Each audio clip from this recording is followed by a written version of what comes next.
commencé mon parcours par un bac S. J'ai ensuite continué en biologie, biochimie, donc en fac à Lumini.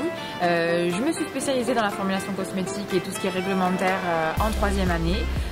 J'ai ensuite fait un stage qui m'a beaucoup servi, où j'étais chargée de développement à l'international. Donc je fais beaucoup d'export pour une marque de cosmétiques sur Grasse. Donc j'ai vraiment beaucoup appris et c'est là où j'ai compris mon petit côté commercial et je me suis du coup aiguillée à la 4e année sur une école de commerce à Sophia Antipolis, l'IDRAC, et j'ai ensuite fait l'IAE à Corté pour avoir vraiment quelque chose de très complet.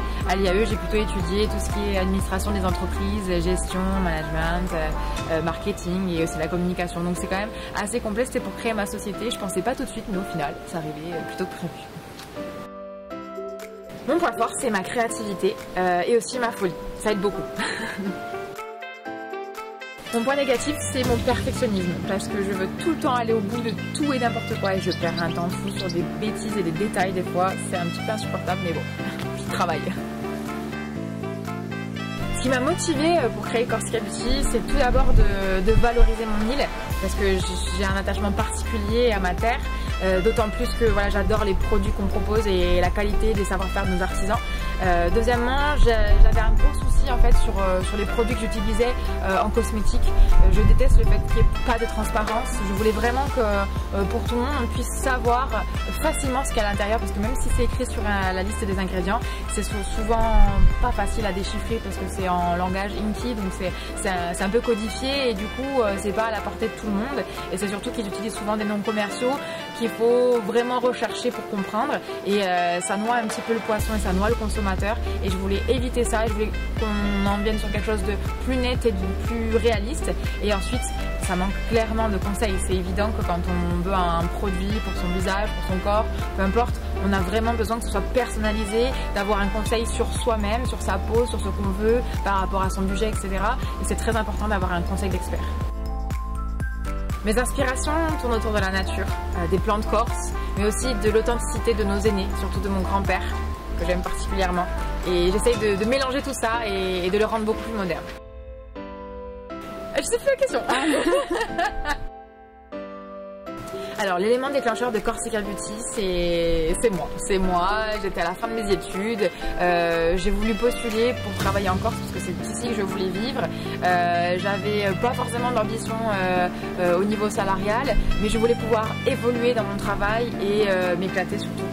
Et c'est là que ça commence à poser problème, parce qu'en Corse on a beaucoup de précarité au travail, il n'y a que des emplois saisonniers dû au fait que voilà, on est quand même un endroit qui est très touristique, et ça pose un gros souci pour les personnes qui veulent évoluer sur l'année, à part si on doit travailler dans l'administration ou qu'on a du piston. Malheureusement c'était pas mon cas, donc là je me suis dit bon voilà, c'est simple. J'ai eu plusieurs mauvaises expériences dans le sens où on n'a pas voulu me déclarer ou me proposer des salaires en 3 fois sans frais. Enfin c'était ahurissant. On me disait oh je te paye 1000 € et après je te donnerai les 200 de la paye le mois d'après.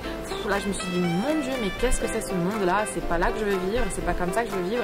Si ces gens là ils sont pas capables de me payer normalement et ce qui m'est dû, à un moment donné il va falloir que je m'y mette et je change les choses. Et c'est là que je me suis dit la seule solution c'est de créer ma propre entreprise, quitte à galérer un petit peu, à strasiller comme on dit chez nous. C'était le moment, j'étais jeune, 24 ans, pas d'enfant, pas d'obligation particulière, donc j'ai fait le pas voilà, j'ai pris mon courage à deux mains. Je me suis dit ben voilà, je suis pas plus bête qu'une autre, donc je me suis replongée dans mon mémoire et là j'avais fait un mémoire à l'époque en 4e année sur les plantes corses et toutes les problématiques qui sont liées à la Corse et la cosmétique, et du coup Corsica Beauty est née.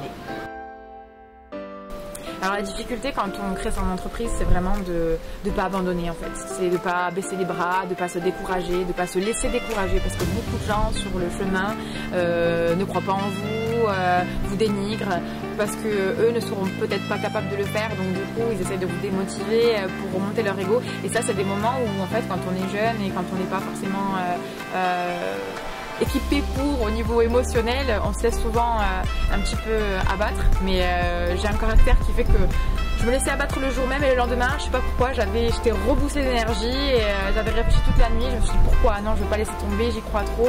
Et en fait, le secret c'est de croire en ses convictions, en fait, d'aller au bout de ses ambitions, même s'il y a plein d'embûches et il y en aura toujours parce que c'est ça d'être chef d'entreprise. Je suis tellement passionnée que dès que j'ai quelque chose, je le vis pleinement. C'est les tripes qui parlent. J'en ai des plaques sur la poitrine, j'en ai des sueurs des fois et j'en ai des larmes quand c'est nostalgique.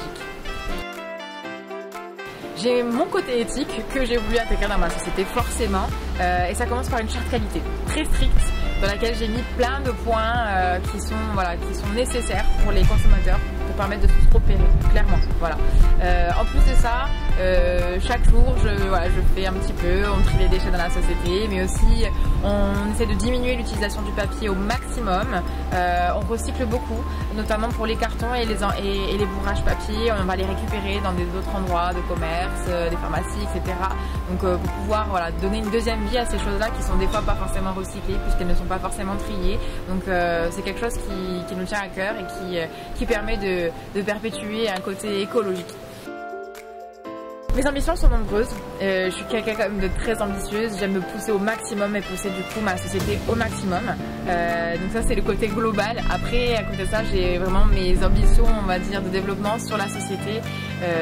J'ai pour projet de créer un laboratoire qui va permettre de faire de la recherche et développement sur les plantes qui ne sont pas encore utilisées ou sur les actifs qui ne sont pas encore utilisés, mais encore.